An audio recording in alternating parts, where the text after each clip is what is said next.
Home-based learning has been in full swing for 2 weeks and attendance remains strong at about 96%. That's around the same as the pre-circuit breaker period. Long-term absenteeism had ticked up in Term 1, partly due to concerns over COVID-19. Second Education Minister Indranee Rajah has been speaking to CNA's Tan Se-Hui. We can't pretend that everything is exactly the same during circuit breaker as it is when school is open and lessons are as per normal.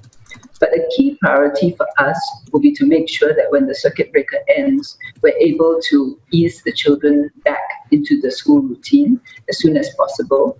And the priority must be for those who are in the exam years, primary 6 O-levels. Now, Ms. Indranee, how exactly are you going to ease them back? One of the first things you have to do is to make sure that there's sufficient space available, right? Because in the past, everybody will be sitting close together in a classroom. They will have to start adapting to a new routine where they consistently practice safe distancing. And if for those, and at the same time, you want to be able to make sure that you can continue to reach out and support those who have, who need help with mental health, any learning difficulties, and so on. The other group, which we are paying special attention to, is the children with special needs.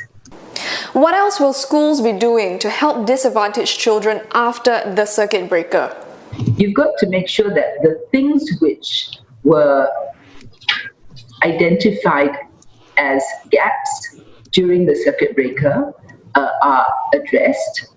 What we would like to do is to be able to speed up their access to the new PC program to make sure that they have laptops at home. When the children come back to school, the teachers are going to have to make an assessment of whether during the circuit breaker period they have slipped behind in the lessons, and we will make sure that they have the remedial lessons, the support. If need be, we can also connect with the community partners at the self-help groups who are running the tuition programs to make sure that they catch up. Now, we know you're also leading the Uplift Task Force to strengthen support for students from disadvantaged families. Have efforts been impacted during this period? It certainly disrupted the original plans that we had, which was more of the community pilots and being able to engage the children face-to-face. But on the other hand, it's also thrown up new opportunities, meaning the ability to reach the children online, to do the online mentoring.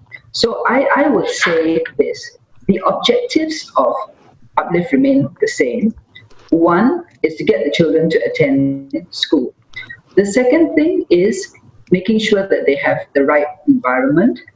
Then the third thing is that building of resilience, that helping them to be confident in themselves, that may now have to be done online, depending on what the post-COVID situation is like.